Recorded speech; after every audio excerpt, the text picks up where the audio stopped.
मेरे बच्चों, if we talk about the idea of energy stored in a spring ना, उस एनर्जी को हम नाम देते हैं इलास्टिक पोटेंशियल एनर्जी।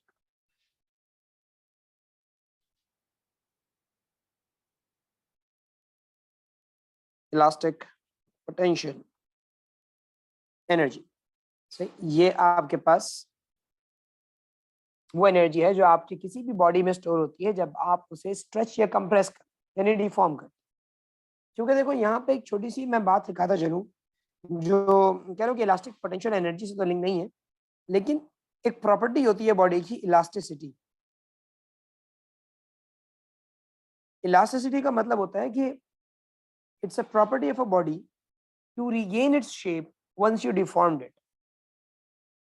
यानी ये वो प्रॉपर्टी है कि बॉडी वापस आने की कितनी सलाहियत रखती है। किसी चीज का ज्यादा खिंच जाना इसकी इलास्टिसिटी नहीं होती। इलास्टिसिटी ये होती है कि स्ट्रेच करने के बाद जब आप उसे रिलीज करोगे तो क्या वो अपनी ओरिजिनल शेप पे वापस आ सकती है। The ability to come back is actually called elasticity.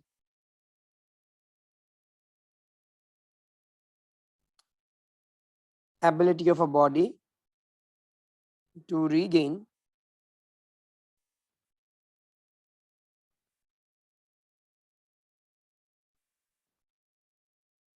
its original shape when deformed, that's elasticity. तो अगर आप रबर बैंड को देखो तो भाई रबर बैंड इलास्टिक है क्योंकि आप उसे खींच के जब रिलीज करते हैं इट कम्स बैक। बट अगर उसके कंपैरिजन में आप एक आयरन के वायर को ले लें, वो उससे भी ज्यादा इलास्टिक। अब आप बोलेंगे सर आयरन वायर तो स्ट्रेच ही नहीं होता, आयरन वायर कहाँ से ज्यादा इलास्टिक हो गया। बात यही है, किसी चीज का स्ट्रेच हो जाना उसकी इलास्टिसिटी का मेजर नहीं होता, स्ट्रेच होके वापस आ जाना। जिस फोर्स को आपका आयरन वायर इंड्योर कर सकता है ना, और रिलीज होने पे वापस आ सकता है, उस फोर्स को रबर बैंड इंड्योर नहीं कर सकता। और जी आयरन वायर स्ट्रेच होता है, आयरन वायर में चेंज ऑफ लेंथ आता है, लेकिन वो आपके विजुअल्स में इतनी आसानी से नहीं दिखता क्योंकि वो बहुत मामूली सा होता है। The extension that happens in an iron wire when you stretch it is very small, so you don't see it with your naked eye. अगर आप उसको कैलकुलेशन करो, प्रिसाइज मेजरमेंट इंस्ट्रूमेंट्स का इस्तेमाल करो, तो आप देखोगे कि when you apply a force on an iron wire, the iron wire does stretch. तो आयरन वायर की इलास्टिसिटी रबर बैंड से भी ज्यादा होती है, क्योंकि जिस फोर्स पे आयरन वायर जाके वापस आ जाता है, आपका रबर बैंड उस फोर्स पे तो टूट जाएगा, वो बर्दाश्त नहीं कर सकता उस फोर्स।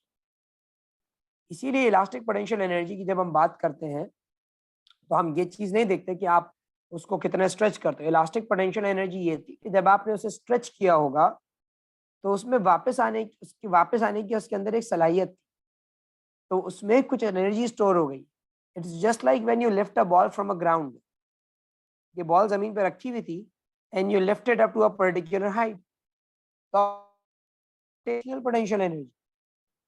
ग्रेविटेशनल पोटेंशियल का मतलब ये है ग्रेविटी उसको पुल कर रही थी, तो इसके अंदर मैंने कहा भाई एक पोटेंशियल आ गया, एक सलाहियत स्टोर हो गई है कि when I'm going to release this ball, it will fall back down to the ground. It will come back to its original position. The same happens with springs. When you stretch a spring, the spring has an inverse force, which is kind of like tension. Spring में एक tension force आ जाती है जो उस spring को वापस लाने की कोशिश कर रही हो। So when you release the spring it comes back. तो हम कहते हैं भाई इसके अंदर भी पोटेंशियल स्टोर्ड थी, लेकिन ग्रेविटेशनल नहीं थी। मतलब this energy stored was not because of gravity, this energy stored was actually because of the weight, so because of this tension force। ये इसकी वजह से अगर एक स्प्रिंग के अंदर आपके पास या किसी भी बॉडी में ये वाली इनवर्ट फोर्स पैदा ही नहीं हो तो आप उसके अंदर कभी भी इलास्टिक पोटेंशियल एनर्जी की बात नहीं करें।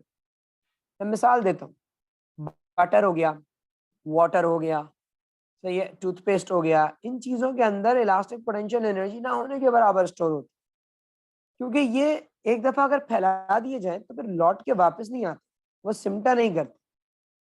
कि आपने एक बार अगर उसको स्प्रेड कर दिया फोर्स लगा के उनको, तो they will not return back to the original shape. A butter will not turn back into its cube once you spread it on the bread. The same goes with water. एक बार अगर वो आपने glass में से बह गया तो वो दोबारा सिमट के ग्लास की शेप अटेन नहीं करेगा, तो उसमें इलास्टिसिटी नहीं होती। और इस वजह से हम कहते हैं कि उनमें इलास्टिक पोटेंशियल एनर्जी भी स्टोर नहीं। इलास्टिक पोटेंशियल एनर्जी उन चीजों में स्टोर होती है जिनको खींचने पे वापस आने का चांस। यस हारिस। अब यहाँ पे अगर हमें कैलकुलेट करना हो इलास्टिक पोटेंशियल एनर्जी कि भाई आप कैसे कैलकुलेट करो, तो इलास्टिक पोटेंशियल एनर्जी का कॉन्सेप्ट आता है मेरे बच्चों वर्क से।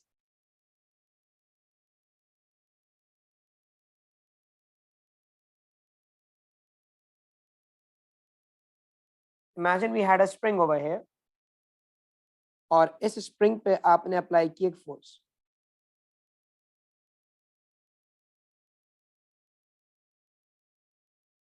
सही। अभी आपके पास फोर्स 0 थी,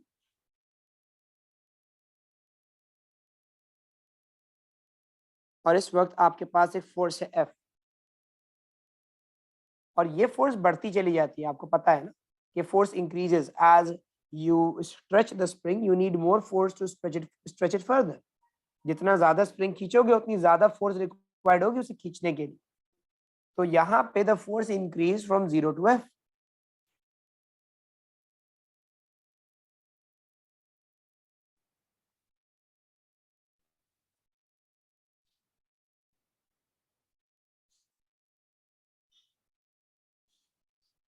और इस दौरान उसके अंदर आपने एक एक्सटेंशन आते हुए देखी।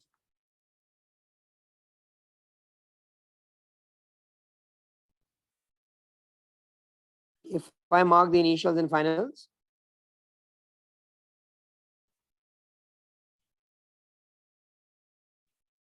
that is your extension.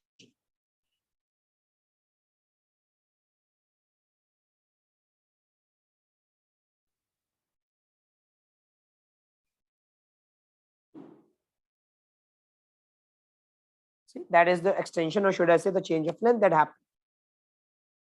तो मेरे बच्चे, can I say कि भाई when you were stretching this spring you were doing some work? क्योंकि last time you studied work आपको सिखाया गया था work was done when something moves in the direction of applied force.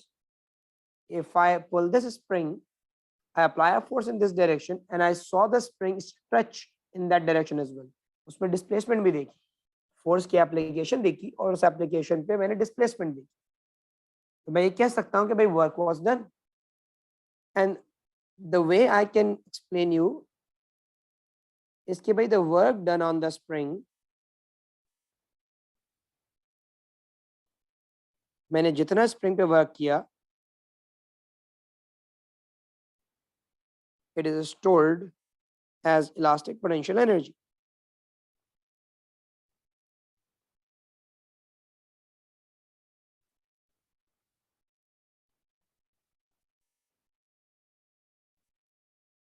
Work done on the spring is stored as elastic potential energy. जितना आप उस पर work कर रहे थे, उसको खींचने के लिए अपनी एनर्जी को कन्वर्ट कर रहे थे, वो सारी एनर्जी उसमें स्टोर हो रही थी। अब आपको अगर याद हो तो वर्क का फॉर्मूला तो होता था force into displacement. Work done was equal to F into S। अब मैं फोर्स कौन सी यूज करूं यहाँ? फोर्स के लिए मैंने बोला भाई मैंने तो फोर्स 0 से बढ़ाते बढ़ाते F पे आई, एक फोर्स तो नहीं थी। ऐसा थोड़ी था कि भाई स्प्रिंग जो है वो यहाँ से लेके यहाँ तक एक ही फोर्स पे खींचा। That doesn't happen. आप जितना स्प्रिंग को स्ट्रेच करते हो उतनी ज्यादा फोर्स लगानी पड़ती है आप।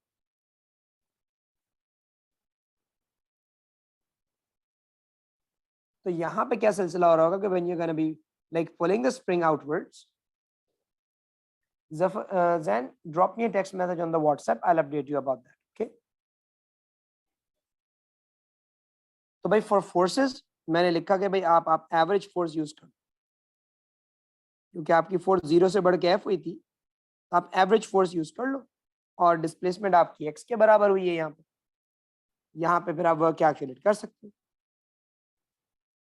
ये हो जाएगा हाफ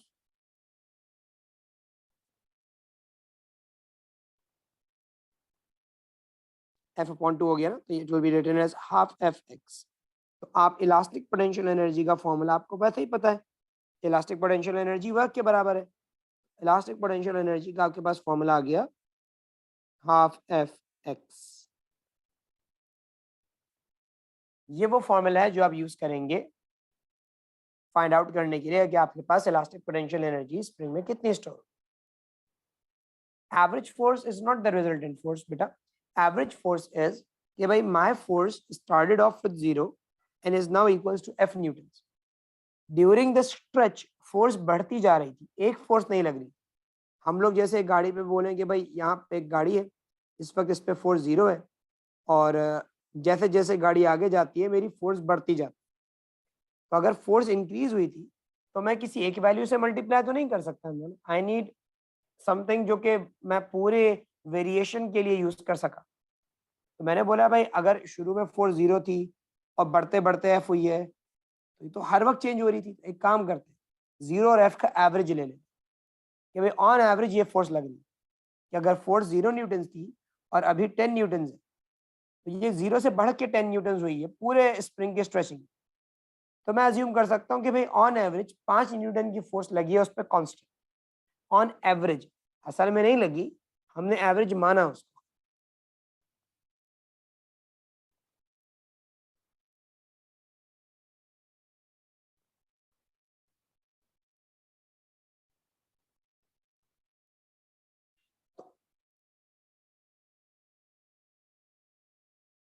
यहाँ पे ये आपके पास अगर फोर्स एक्सटेंशन का ग्राफ हो,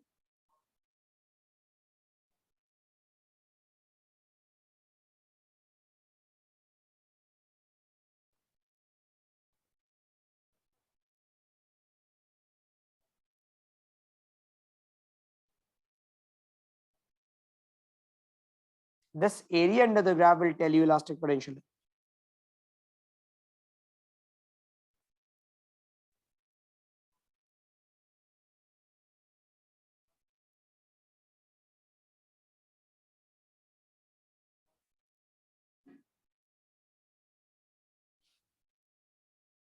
ठीक है, और आप देख सकते हो एरिया से भी वही फॉर्मूला बन रहा है।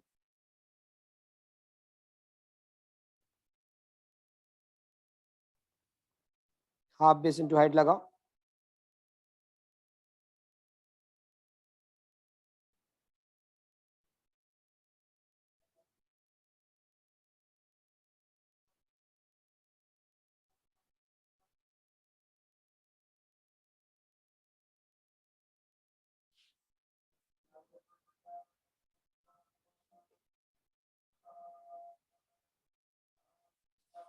अजान हो जाए फिर बताता हूँ बेटा। अब दूसरा फॉर्मूला जो आप इलास्टिक पोटेंशियल एनर्जी के लिए यूज कर सकते हैं, that is basically a substitution. हमें ये पता है कि भाई इलास्टिक पोटेंशियल एनर्जी इक्वल हो गई है हाफ एफ एक्स की, और हमें ये भी पता है कि हुक्स लॉ के मुताबिक एफ इज इक्वल टू के एक्स। तो आप क्या कर सकते हो, अगर एफ की जगह आप के एक्स रिप्लेस कर दो, हाफ के एक्स इंटू एक्स, ये हो जाएगा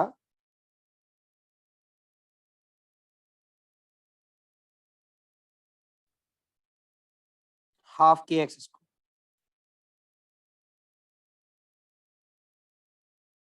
ये आपके पास इलास्टिक पोटेंशियल एनर्जी का दूसरा formula.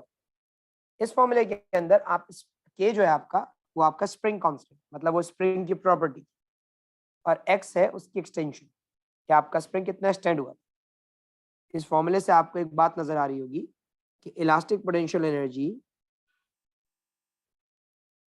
Is directly proportional to the square of extension. ये प्रोपोर्शनैलिटी आपको यहाँ से दिखेगी। ये बड़े काम की प्रोपोर्शनैलिटी है, मैं आपको बताता हूँ इसका इस्तेमाल कैसे हो सकता है। इमेजिन आपको एक क्वेश्चन दिया था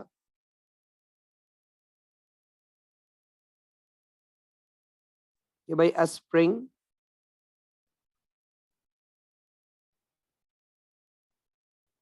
stores 20 joules of energy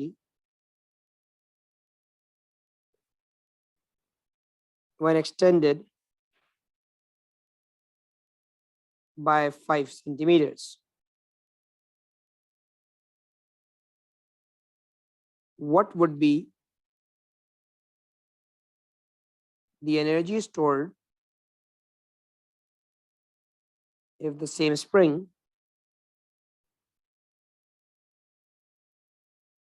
is extended to 8 centimetre. ठीक है, अगर वो 8 सेंटीमीटर एक्सटेंड कर दिया जाए तो उसमें आप कितनी एनर्जी, और हम क्या देते हैं assume limit of proportionality is not crossed.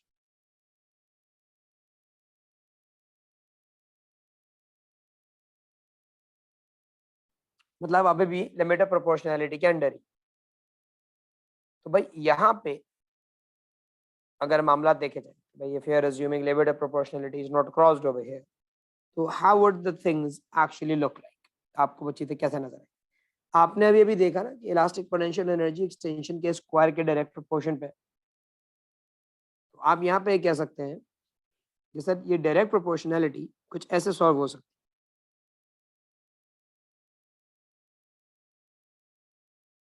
आप यूनिटरी मेथड लगाओ, अब बोलेंगे सर 20 जूल्स की एनर्जी स्टोर हुई थी जब 5 सेंटीमीटर की एक्सटेंशन, स्क्वायर लगाना ना भूलिए। 20 जूल्स की एनर्जी स्टोर हुई थी जब 5 सेंटीमीटर की एक्सटेंशन, कितनी एनर्जी स्टोर हुई होगी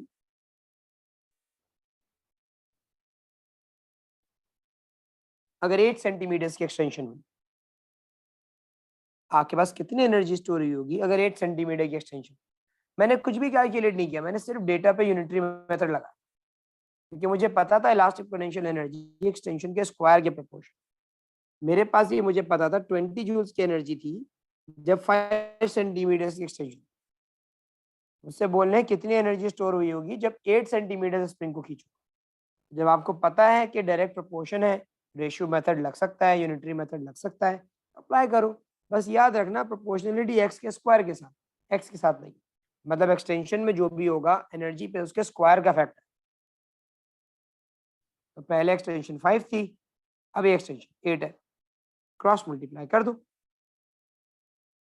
ये हो जाएगा 20 टाइम्स 8 स्क्वायर ई टाइम्स 5 स्क्वायर। यहाँ से आपको एनर्जी मिल जाएगी और वो आ जाएगी 20 into 8 square upon 5 square, 51.2।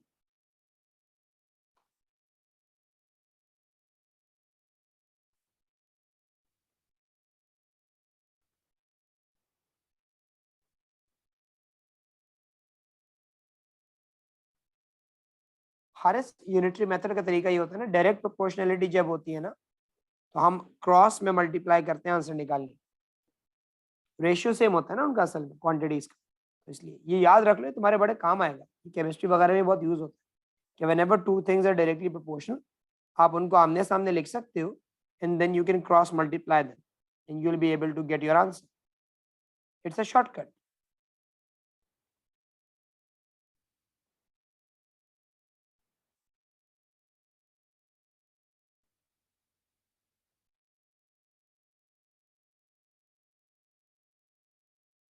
You will know कि जब आपको एनर्जी और एक्सटेंशन दी हुई हो और एक नई एक्सटेंशन पे आपसे एनर्जी मांगी जाए, जब आपको के या एफ कुछ नहीं दिया हुआ होता, तब आपको ये वाला फॉर्मूला आपका मेथड अप्लाई कर सकते।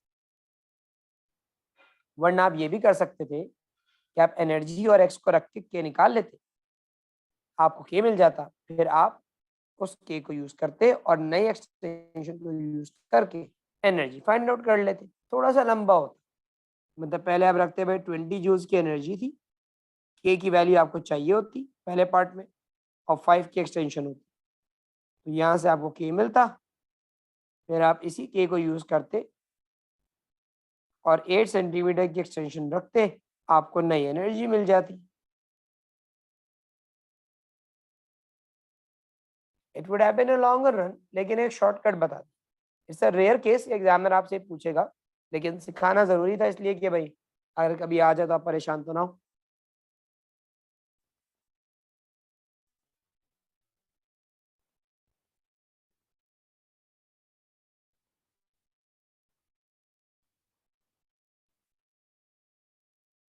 अच्छा भाई, अब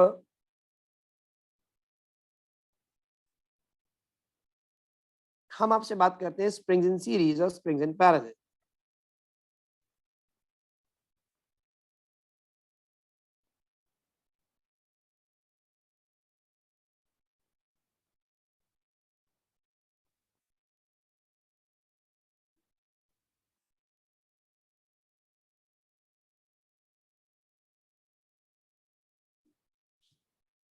स्प्रिंग्स इन सीरीज का मतलब ये है कि अभी तक तो आपके साथ जितने भी मेरी बातें हुई थी उन सब में आपने एक ही स्प्रिंग लगाया और उसी को आप स्ट्रेच करते थे, उसी की एक्सटेंशन देखा करते थे। बट व्हाट इफ ऐसा हो जाए कि आपके पास स्प्रिंग एक न लगा हो, एक से ज्यादा स्प्रिंग, कि भाई अगर मैं मिसाल आपको ऐसे देता हूँ कि भाई ये पहले एक स्प्रिंग था, अब मैंने इस तरह के दो जोड़ दिए,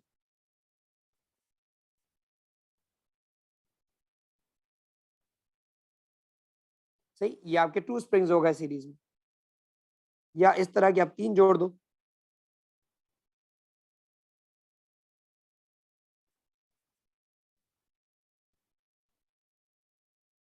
ये तीन स्प्रिंग्स हो गए सीरीज में। अगर आपसे ये बोला जाए कि भाई स्प्रिंग्स को आपने सीरीज में अटैच कर दी, तो ये तीनों स्प्रिंग्स, ये दोनों स्प्रिंग्स जब मिलके काम करेंगे तो हाउ वुड दे बिहेव, कि अगर मैं इन सब पे फोर्स अप्लाई करूं,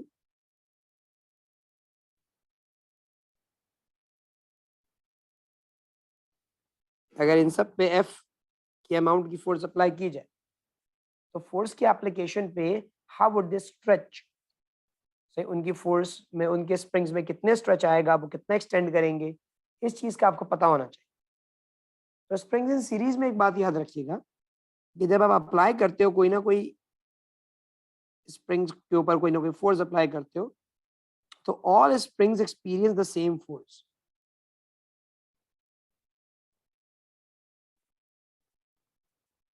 all springs experience the same force, सारे स्प्रिंग्स बराबर फोर्स एक्सपीरियंस करें। कि अगर आपने यहाँ पे 10 न्यूटन अप्लाई किया, इस स्प्रिंग के ऊपर भी 10 न्यूटन लग रही होगी और इस पे भी 10 न्यूटन लग रही है, मतलब दोनों स्प्रिंग्स को 10 न्यूटन की ही फोर्स बेयर करनी होगी, या एक्सटेंशन उनकी 10 न्यूटन की वजह से ही आएगी। आप भले एक लगाओ, दो लगाओ या तीन स्प्रिंग्स लगाओ, all springs are going to experience the same force. और ये डिवाइड नहीं होगी, सही है, ये डिवाइड नहीं होगी। अगर आप इसकी मिसाल ऐसे देख लो कि अगर आपके पास ये स्प्रिंग 1 था, ये स्प्रिंग 2 था और ये स्प्रिंग 3 था, तो force in spring 1 will be equal to force in spring 2 will be equal to force in spring 3, and all of them will be equal to this force F। ये इस F के बराबर ही होगा। इट्स नॉट अ डिवीजन कि भाई अगर 9 Newton तो 3 नहीं, तीनों को 9 न्यूटन मिल रही है। See, all of them will experience the same force which you applied on them। लेकिन इनकी जो एक्सटेंशन है वो लाजिम बात है इनकी स्प्रिंग्स के ऊपर डिपेंड करेगी कि भाई कितने हार्ड स्प्रिंग थे। अगर हमसे पूछा जाए सर ये पूरी चीज कितना स्ट्रेच होगी, तो मैं बोलूंगा भाई जितनी आपके स्प्रिंग की स्टिफनेस होगी उसके हिसाब से स्ट्रेच होगा। और ये पूरा सिस्टम, ये पूरी चेन तीन स्प्रिंग्स की ओवरऑल ज्यादा स्ट्रेच हो जाएगी। क्यों? क्योंकि देखो भाई ये स्प्रिंग भी स्ट्रेच हुआ, ये भी हुआ, ये वाला भी हुआ, तो ये जो पॉइंट होगा ये काफी ज्यादा नीचे चला जाएगा। तीनों स्प्रिंग्स खींचने हैं ना आपके पास। पहले तो एक स्प्रिंग था, जब आप फोर्स लगाते थे तो यही बेचारा स्ट्रेच होता था थोड़ा सा, इस पे जब आप फोर्स लगाते थे दोनों स्ट्रेच होते थे, इससे ज्यादा स्ट्रेचिंग आई होगी। तीन लगाओगे तो और ज्यादा स्ट्रेच आएगा। एक्सटेंशन में होता यह है कि भाई the total extension of the chain is the sum of their individual extensions।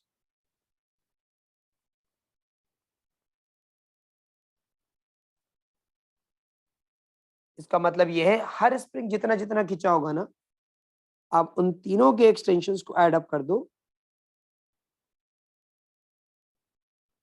आपको पता चल जाएगा कि आपकी ओवरऑल एक्सटेंशन कितनी।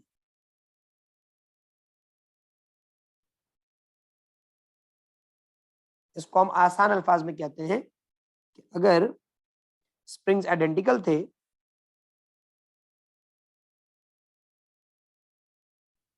आइडेंटिकल का मतलब समझते हो, सबका के एक जैसा,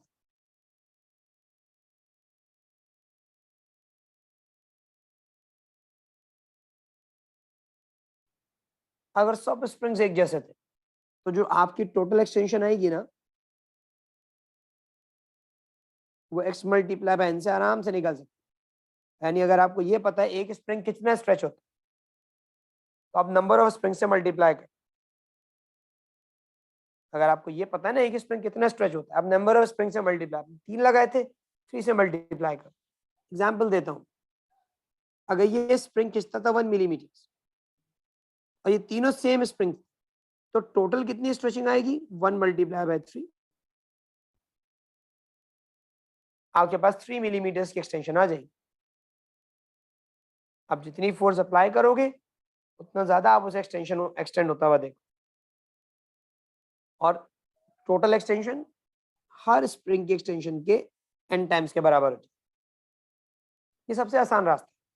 अगर एक स्प्रिंग 2 सेंटीमीटर खींचा तो भाई 5 स्प्रिंग्स कितना खींचेंगे टोटल, आप 2 मल्टीप्लाई बाय 5 कर दो भाई सर 10 सेंटीमीटर खींच जाएंगे, क्योंकि स्प्रिंग 1 भी 2 खींचा, स्प्रिंग 2 भी 2 सेंटीमीटर, 3 भी 2 सेंटीमीटर, 4 भी 2 सेंटीमीटर, 5 भी 2 सेंटीमीटर, सारे स्प्रिंग 2 सेंटीमीटर स्ट्रेच हो रहे।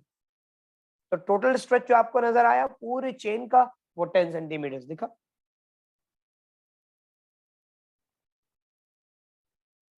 और यहाँ पे अगर आपसे स्प्रिंग कांस्टेंट के बारे में मांगा जाए कि भाई अच्छा सर इस पूरी चेन की स्टिफनेस कैसी फील हो रही, तो हमें ऐसा लगता है कि स्टिफनेस कम हो गई, springs appear to be softer. क्योंकि अगर किसी को ये ना बताओ कि आपने 3 स्प्रिंग लगाए हुए हैं, उसको एक सिलेंडर विलेंडर में बंद कर दो, बस उसे बोलो भाई नीचे से फोर्स अप्लाई करो जरा स्प्रिंग्स पे, तो जब वो फोर्स अप्लाई करेगा वो देखिएगा ये तो बहुत ज्यादा खिंच गया, उसे ऐसा लगेगा कि अंदर कोई बहुत हल्का सा स्प्रिंग लगा हुआ है जो बहुत ज्यादा स्ट्रेच होता है।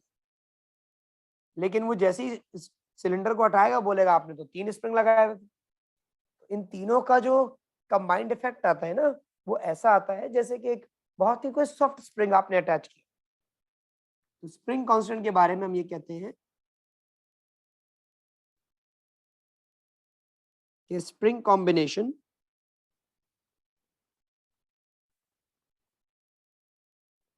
बिहेव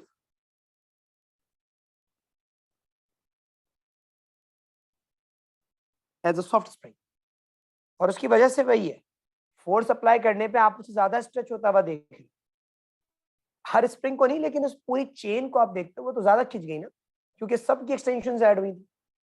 और आपको पता है जो स्प्रिंग ज्यादा स्ट्रेच होता है ऐसा लगता है जैसे वो सॉफ्ट, तो आपको ऐसा लग रहा है ये इफेक्ट ऐसा दे रहा है नहीं, 3 स्प्रिंग्स का एक साथ खिंच जाना ऐसा इफेक्ट दे रहा है जैसे कि कोई सॉफ्ट स्प्रिंग आपने लगाया। और अगर आपको फाइंड आउट करना है कि भाई इसका इफेक्टिव स्प्रिंग कांस्टेंट कितना होगा, कि इन तीनों का या चारों का कंबाइंड इफेक्ट कितना है, तो इस फॉर्मूले से फाइंड आउट कर सकते।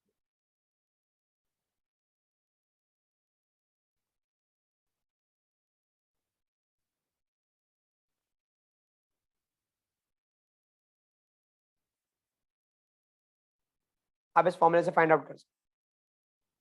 तो यहाँ पे बस ये याद रखना ये एन जो है ना, एन होते हैं नंबर ऑफ स्प्रिंग्स। और अगर किसी को ये फॉर्मूला याद करने में परेशानी हो तो हम उसको एक बात बताते चलते, हुक्स लॉ के मुताबिक एफ इक्वल के एक्स के मुताबिक के और एक्स आपस में इनवर्सली प्रोपोर्शनल है। मींस कि अगर किसी चीज पे फोर्स अप्लाई करो और उसकी एक्सटेंशन बढ़ जाए तो उसका के मतलब कम था। अगर किसी चीज की एक्सटेंशन ज्यादा आ रही है तो उसके ऊपर जो उसका जो स्प्रिंग कांस्टेंट है वो छोटा हो, जितना बड़ा एक्स उतना छोटा के। यहाँ पे ये वाला मामला चल, तो एक्स ज्यादा तो के कम, जितना ज्यादा उतना कम। तो अगर एक्सटेंशन n टाइम्स बढ़ी तो के n टाइम्स कम हो, इनवर्स का रिलेशन। फोर्स क्योंकि आपने सब पे सेम अप्लाई करवा दी, करवाई क्या थी मतलब सबको एक्सपीरियंस ही सेम फोर्स हुई, सीरीज में all springs experience the same force, तो एक्सटेंशन बढ़ गई और के आपका कम हो। ये था आपका सीरीज का मामला, कि आपके पास स्प्रिंग सीरीज में अटैच हुआ। इसी तरह से आप स्प्रिंग्स को पैरेलल में भी लगा सकते हैं। पैरेलल में क्या होता है, they are not attached in line but they are attached side by side.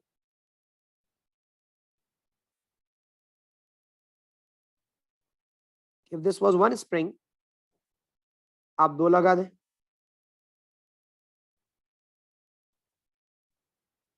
One along side another. इसी तरह से आप चाहे आप 3 लगा दें,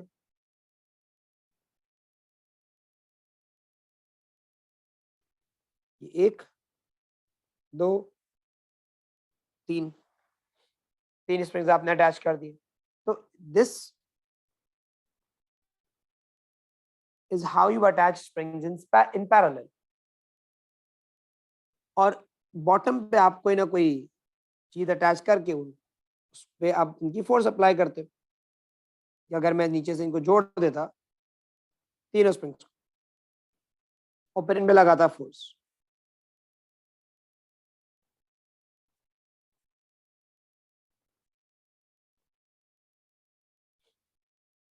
तो इस पैरेलल में मेरे बच्चे फोर्स डिवाइड हो जाए। स्प्रिंग्स इन पैरेलल के अंदर आपके पास फोर्स डिस्ट्रीब्यूट होती है, हर स्प्रिंग पे फोर्स इक्वली डिवाइड होके जाती है। तो अगर यहाँ पे कोई हमसे पूछे कि सर यहाँ पे फोर्स का क्या मामला हो रहा हो, तो मैं कहूंगा भाई force is divided equally among springs.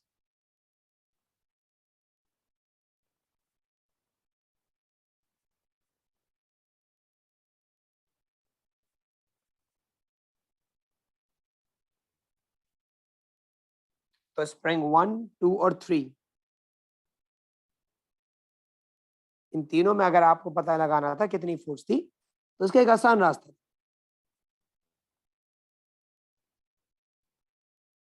इन तीनों पे जाएगी तो सेम, लेकिन आप अगर वो फोर्स निकालना चाहते हो, आप डिवाइड कर दो उस फोर्स को 3 पार्ट्स, इक्वल पार्ट्स, F/3।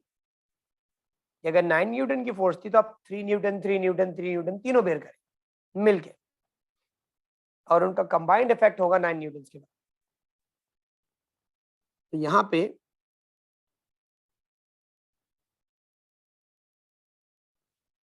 आप बहुत सिंपली कह सकते हो कि भाई अगर आप एक स्प्रिंग में फोर्स निकालना चाहते हो, it's kind of like F/n, जितनी फोर्स आपने लगाई थी उसको नंबर ऑफ स्प्रिंग से आप डिवाइड कर।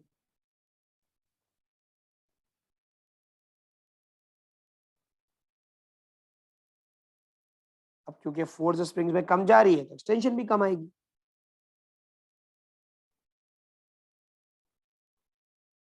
हर स्प्रिंग कम फोर्स बेयर कर रहा है ना, पहले अकेला स्प्रिंग था, पूरी फोर्स उसी को बर्दाश्त करनी होती, लेकिन जब आप 2 लगाओगे स्प्रिंग्स तो आधी आधी डिवाइड हो जाएगी, 3 लगाओगे तो 1/3 हो जाएगी, 4 लगाओगे 1/4 हो जाएगी। तो जो फोर्स है जब स्प्रिंग्स में बढ़ गई तो स्प्रिंग कम खींचेगा, क्योंकि जब ज्यादा फोर्स उसे बर्दाश्त करनी पड़ती थी वो ज्यादा स्ट्रेच होता था। अब जब कम फोर्स अप्लाई हो रही है उस पर तो वो कम स्ट्रेच होगा आपके पास, तो एक्सटेंशन रिड्यूस हो जाएगी।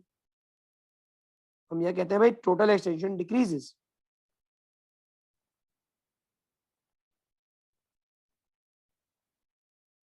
and it decreases by n times।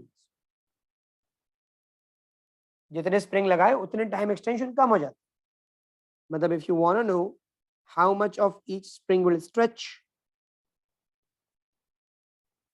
तो जब फोर्स इक्वली 3 पार्ट में डिवाइड हुई थी तो एक्सटेंशन भी 3 पार्ट्स में डिवाइड होगी, x/3।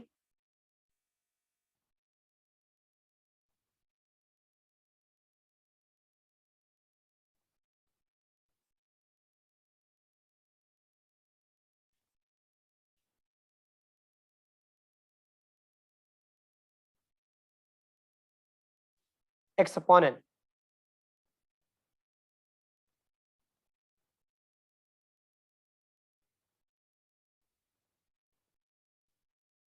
और फिर यहां से आप स्प्रिंग कांस्टेंट के बारे में भी कंक्लूड कर सकते हैं। अब ये पूरा कॉम्बिनेशन क्योंकि कम स्ट्रेच हो रहा है, तीनों स्प्रिंग थोड़ा थोड़ा खींचे तो पूरा सिस्टम थोड़ा सा नीचे आया, इसकी वजह से आप कहोगे कि यार ये तो they are behaving as a very tough spring. 3 spring parallel में लगे हुए हैं, फोर्स तीनों मिलके एंड्योर कर रहे हैं, ये कम स्ट्रेच हो रहे हैं। कम स्ट्रेच होने का मतलब इनका तो स्टिफनेस का लेवल बढ़ गया, ये तो ऊपर चला गया स्टिफनेस लेवल। तो आप इसके बारे में कह सकते हो spring combination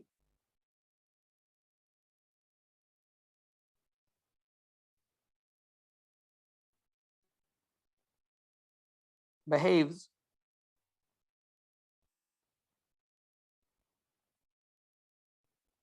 as a stiffer spring.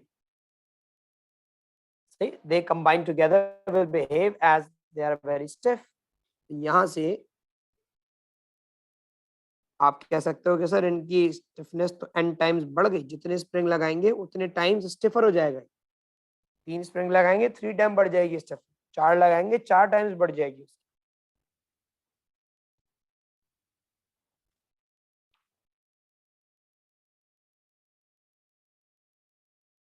तो सर फिर इसको ड्राइव थोड़ी करते हो आप, ये तो अंडरस्टैंडिंग के बेस्ड है ना। आप F इक्वल के एक्स को इनसे डिराइव नहीं करते हो, F इक्वल के एक्स तो आपके हुक्स लॉ का पार्ट है।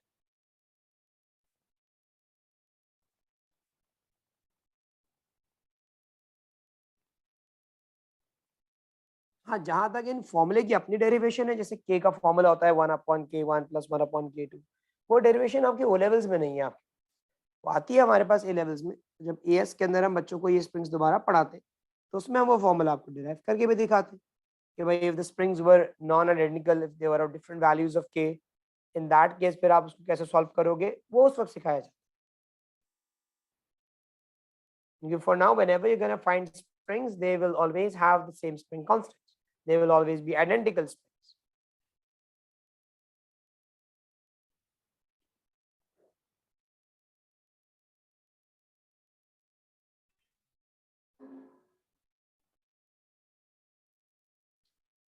क्वेश्चन स्टार्ट होते हैं इस बात से कि भाई 100 gram mass is suspended from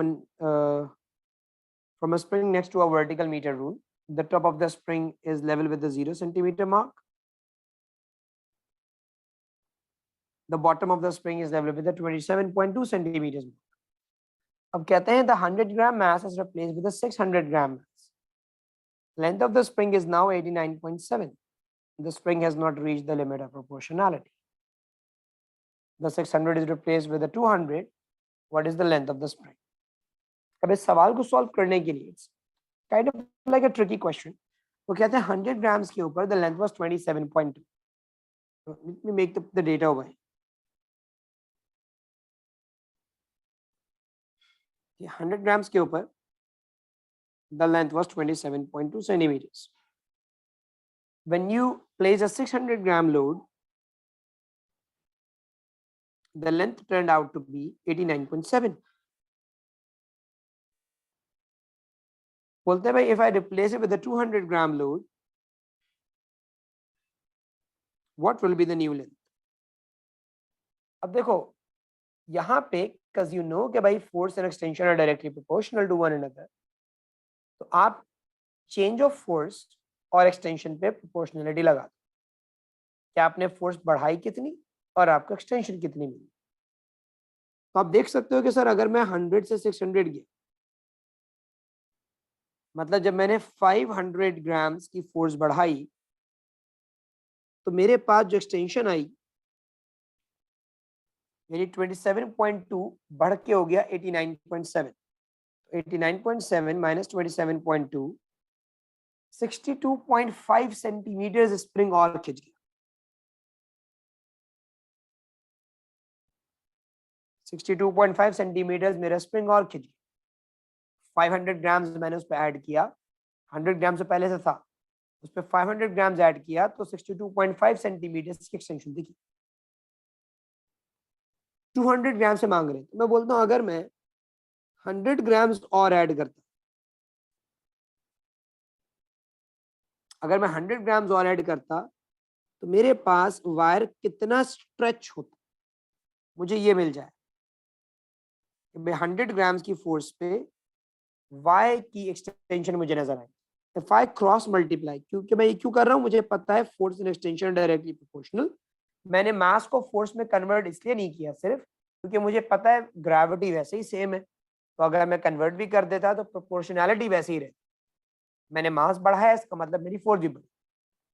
तो 500 ग्राम पे 62.5 था, तो 100 ग्राम बढ़ाने पे कितना चेंज आया, तो क्रॉस मल्टीप्लाई कर लो, 500 इंटू वाई, 100 इंटू 62.5। यहां से यू विल फाइंड y, ये y मिला है आपको कि आपके पास चेंज कितना आ रहा है। That will be 100 into 62.5 divided by 500, 12.5. So 12.5 centimetres increase आया होगा आपके पास। अब 12.5 सेंटीमीटर्स का इंक्रीज आया। वायर ओरिजिनली या स्प्रिंग ओरिजिनली 27.2 सेंटीमीटर्स था। सही, तो मैंने 100 ग्राम्स बेटा जो इंक्रीज है ना मैं वो यूज कर रहा। जैसे इसको भी देखो, आई डेंट यूज 600, आई यूज 500। कि भाई 100 से 600 गए, तुमने कितना ऐड किया? 500 ग्राम्स ऐड किया तो 62.5 सेंटीमीटर्स का चेंज। तो अगर 100 से 200 गया, इसका मतलब 100 ग्राम्स और ऐड किया तो कितना चेंज मिला होगा? तो पता चला 12.5 सेंटीमीटर्स चेंज आया। तो जो ओरिजिनली 27.2 सेंटीमीटर्स की लेंथ थी, उसमें 12.5 सेंटीमीटर्स और इंक्रीज हो गया होगा मेरे।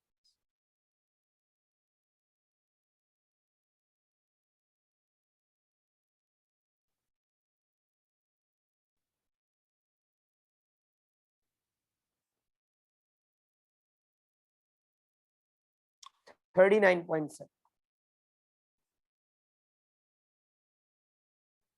This will be the length of the spring. 39.7 centimetres ये आपके स्प्रिंग की लेंथ। क्योंकि मुस्तफिर ओरिजिनल वैल्यूज में इसलिए यूज नहीं कर सकता, ओरिजिनल वैल्यूज के साथ मुझे पास लेंथ है, एक्सटेंशन नहीं। मुझे पता है force is proportional to extension not length, इसलिए मुझे चेंज के साथ वर्किंग करनी कि भाई फोर्स कितनी बढ़ी और उसमें फिर मुझे पता चला एक्सटेंशन कितनी है। मुझे ओरिजिनल लेंथ भी नहीं गिवन थी, उसने मुझे 100 ग्राम्स के ऊपर लेंथ दे रखी थी।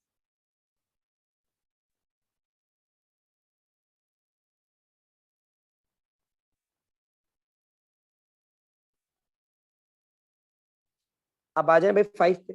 कहता है the graph shows extension load curves of 4 fibres, which fibre is the hardest to stretch. Hardest to stretch का मतलब ये होगा बहुत ज्यादा फोर्स लगा दोगे और बहुत थोड़ी सी एक्सटेंशन आ रही होगी। और ऐसा होता हुआ आपको सिर्फ डी में दिख रहा है, बहुत ज्यादा फोर्स लगी हुई है लेकिन बहुत थोड़ी सी एक्सटेंशन। उस मैथ्स को मैंने यही तो बोला, अगर मैं वेट में कन्वर्ट भी कर देता W इक्वल्स mg लगा के, तब भी आंसर मेरा सेम ही आता, क्योंकि ग्रेविटी तो दोनों सूरतों में सेम ही होती, उसका इफेक्ट कैंसिल हो जाता। इस वजह से मैंने नहीं किया।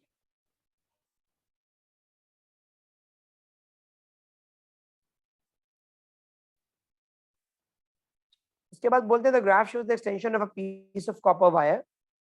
What does the graph show? कि भाई at a certain load the wire becomes easier to extend. ये बात कैसे पता चली कि wire becomes easier to extend? एक बात देखें, इस पॉइंट तक आप फोर्स बढ़ाते थे, एक्सटेंशन बढ़ती। इसके बाद आप फोर्स बढ़ा रहे हैं, एक्सटेंशन ज्यादा बढ़ रही है, जो चेंज आ रहा है लेंथ में वो ज्यादा आ रहा है। आप फोर्स बढ़ा रहे हैं, चेंज आपको और ज्यादा मिल रहा है। तो यहाँ आपके पास ये मामला है कि आप शुरू में जब फोर्स बढ़ा रहे थे तो एक्सटेंशन प्रोपोर्शनल चल रही थी उसकी। इस पॉइंट के बाद जब आपने फोर्स इंक्रीज की तो you saw a greater increase of extension. This means it became easier for you to extend. ज्यादा खिंच गया ना वो, पहले से जितना चेंज आना चाहिए था उससे ज्यादा चेंज आया। It is now easier to extend.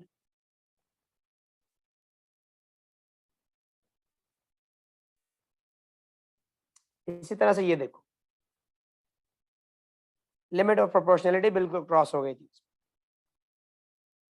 कहता है single spring is loaded with a 1 newton weight, the load is then increase to 2 newton and the extension increases by 1 centimetre. इससे आपको एक बात पता चली, 1 न्यूटन फोर्स बढ़ेगी तो आपके पास 1 सेंटीमीटर की एक्सटेंशन आएगी। जब आप 1 न्यूटन की फोर्स बढ़ाएंगे आपका स्प्रिंग 1 सेंटीमीटर और खींचे। ये बात आपको यहां से पता चली, 1 न्यूटन की इंक्रीज पे 1 सेंटीमीटर की एक्सटेंशन। फिर वो बोलता है the two spring that were identical to the first one आप put side by side, parallel में लगा दिया। अब तो फोर्स डिवाइड हो गई भाई। सही, अब 1 न्यूटन जो है इन स्प्रिंग्स के अंदर 1 थोड़ी जा रहा होगा, इनमें तो 0.5 न्यूटन आ रहे होंगे। अभी हमने सीखा फोर्सेस इक्वली डिवाइड हो जाते हैं, they are connected at both ends and 1 newton weight is hung on them. The load is then increased to 2. जब आपने अब 1 न्यूटन से 2 न्यूटन किया होगा तो हमारे पास जो यहाँ स्प्रिंग्स हैं उनमें अब जा रही होगी 1 न्यूटन की फोर्स, उनमें जा रही होगी मेरे पास 1 न्यूटन की फोर्स ईच। तो आप क्या देखते हो कि सर पहले आपके स्प्रिंग में थी 1 न्यूटन की फोर्स जो कि बढ़ के हुई थी 2 न्यूटन, मतलब 1 न्यूटन इंक्रीज हुआ था आपकी स्प्रिंग में, तो आपको 1 सेंटीमीटर की एक्सटेंशन मिली। अभी कितना इंक्रीज आया स्प्रिंग के अंदर? 0.5 से 1 न्यूटन। अभी जो आपका इंक्रीज है वो 0.5 न्यूटन का है।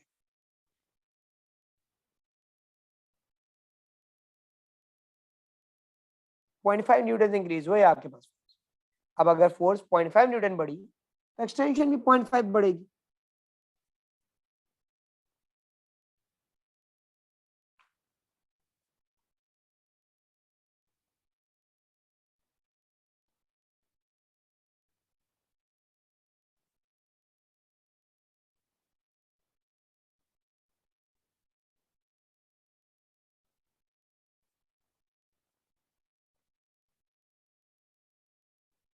तो यहाँ पे आपके पास what is the new increase in X, तो नया इंक्रीज इन एक्स 0.5 होगा।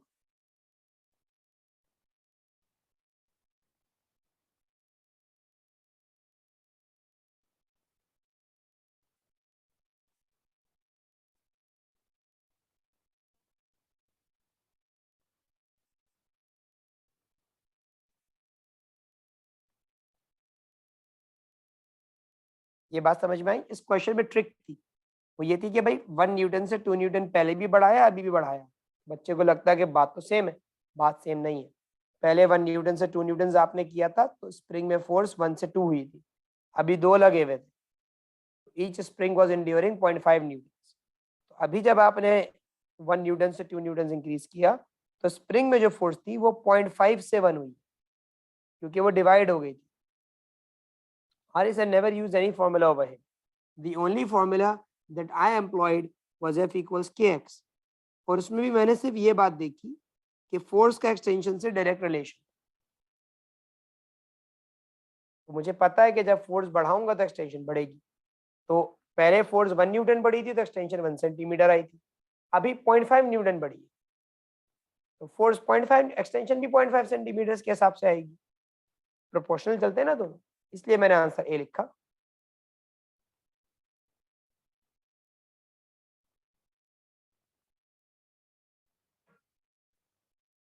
ये भी बड़ा मजेदार है। The load L is suspended from 2 springs that are in parallel. The extension of each spring is x. The springs are then arranged to hang vertically one below the other. In this new arrangement, what is the total extension of the 2 springs? अब देखो भाई, वो ये रहा था कि जब आपने लोड L अटैच किया था स्प्रिंग पे तो इन पे आधी आधी फोर्स जा रही, हाफ फोर्स इस पे आ रही थी, हाफ फोर्स इस पे आ रही थी। और वो कहते हैं कि भाई इस बार एक्सटेंशन हुई थी x, ठीक है, x की एक्सटेंशन आई। जब आप उन दोनों को सीरीज में लगाएंगे, अब जो इनमें फोर्स जाएगी वो पूरी पूरी L फोर्स जाएगी। आपको पता है सीरीज में फोर्स सेम जाता है, बिल्कुल। तो आप ये बात जानते हैं कि सर जब 0.5 फोर्स जा रही थी तो एक्सटेंशन L थी, अब फोर्स डबल हो गई स्प्रिंग में, एक्सटेंशन भी डबल हो जाएगी। कैसे पता? फोर्स F इक्वल के एक्स के बराबर होता है और F और X प्रोपोर्शनल होते हैं। तो जब आपकी फोर्स स्प्रिंग में डबल हुई, एक्सटेंशन भी डबल हो गई, तो ये स्प्रिंग भी 2x खींचा होगा और ये भी 2x खींचा होगा, दोनों स्प्रिंग 2x स्ट्रेच हुए होंगे। तो भाई टोटल एक्सटेंशन कितनी हो गई? टोटल एक्सटेंशन तो आपके पास पूरे सिस्टम की 4x हो गई। आपका आंसर 2x नहीं है, आपका आंसर 4x, क्योंकि यहाँ पे 2 स्प्रिंग्स सीरीज में लगा दिए थे, दोनों में जो एक्सटेंशन जा रही थी वो 2x, वो अपना कह लोगे 2x और 2x आ रही,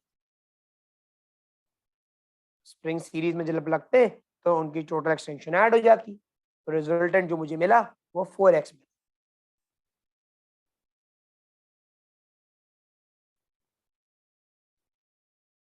बात समझ में आई है?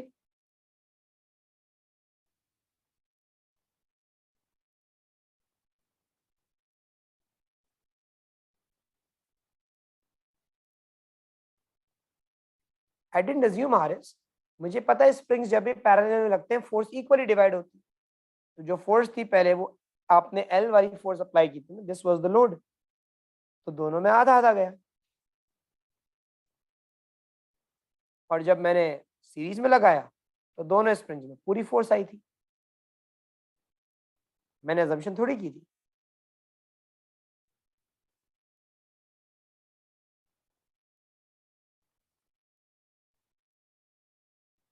क्योंकि बेटा 2x would be the extension of one spring only. उन्होंने क्या बोला था कि भाई when there was a force of 0.5 L, दोनों स्प्रिंग्स स्ट्रेच हुए थे बाय x। मतलब जब स्प्रिंग में इतनी फोर्स जा रही थी तो एक्सटेंशन आई थी x की। तो जब स्प्रिंग में जाएगी अब पूरी फोर्स L के बराबर यानी इसके मुकाबले में डबल, तो एक्सटेंशन भी डबल आनी चाहिए। अगर पहले x आ रही थी अभी 2x, इसकी एक्सटेंशन भी 2x होगी, इसकी भी, तो टोटल 4x हो गई।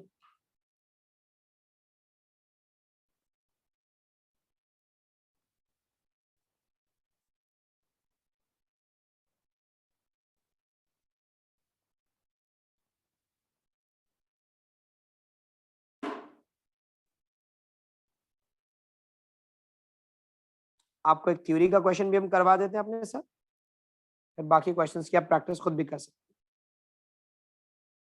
ये वर्कशीट आपके साथ में शेयर कर, कहते हैं figure 1.2 shows the force extension graphs for two different springs. Student states that spring B is easier to stretch than spring A. Use values from figure 1.2 to explain what the student means. Values use करके बताइए student का मतलब क्या है। आप कह सकते हो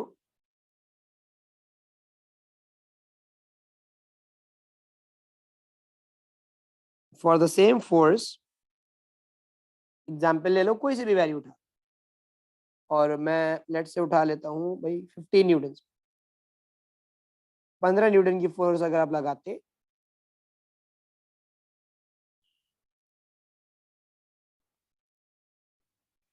और इन दोनों स्प्रिंग्स की एक्सटेंशन देख, एक स्ट्रेच हुआ 3, एक स्ट्रेच हुआ 4, तो for the same force example 15 Newton's, spring B stretches more, so that is 4 centimeters, then spring A, that is 3 centimeters.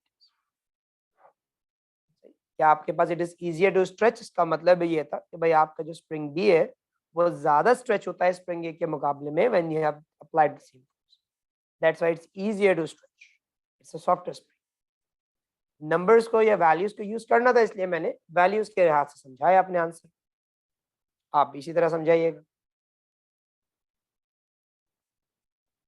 कहता है when a force of 25 Newton is applied, spring B reaches its limit of proportionality but spring A does not. Then how figure 1.2 shows this? Spring ए की limit आ गई, B की नहीं है, ओ ए की limit नहीं आई, B जो है वो क्रॉस कर, spring B reaches its limit but A does not. Graph का कैसा नजर आ रहा है भाई, बी कर्व हो गया उसके बाद, ए अभी भी लाइन है। ग्राफ ऐसे देखते हैं, आपको पता है लिमिट ऑफ प्रोपोर्शनलिटी के बाद ग्राफ कर्व हो जाता है। तो आप लिखेंगे भाई graph of spring B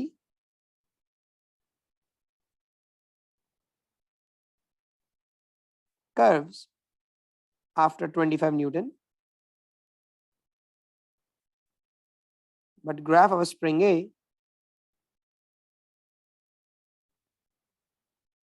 does not. Yeah, graph of spring A is still a straight line.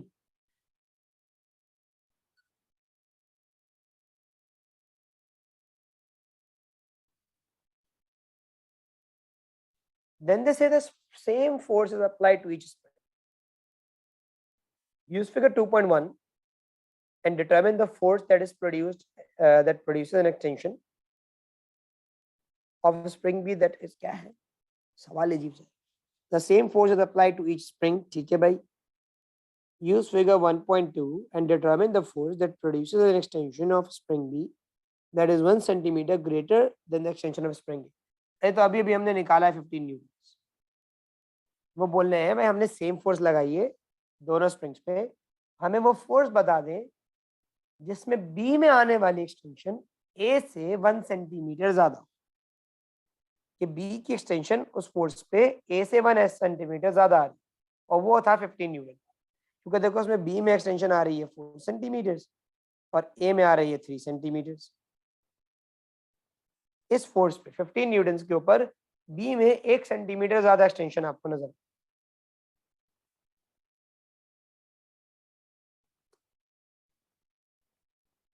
इस तरह के कुछ क्वेश्चंस आपको मिल सकते हैं. हो सकता है एग्जामिनर आपको यहाँ पे बोल दे मुझे के की वैल्यू निकाल के दे दो, स्प्रिंग कांस्टेंट कैलकुलेट कर दो, तो आप एफ इक्वल के एक्स लगा के कैलकुलेट कर सकते हो. ग्राफ से आपने फोर्स रीड की, एक्सटेंशन रीड की, और आप एफ इक्वल्स के एक्स अप्लाई कर देना, you'll have the value of spring constant as well. ठीक है मेरे बच्चों, that's it for today. इंशाल्लाह अगली क्लास से we'll be starting up with electricity and magnets. ठीक है भाई, ख्याल रखना अपना. अल्लाह हाफिज़.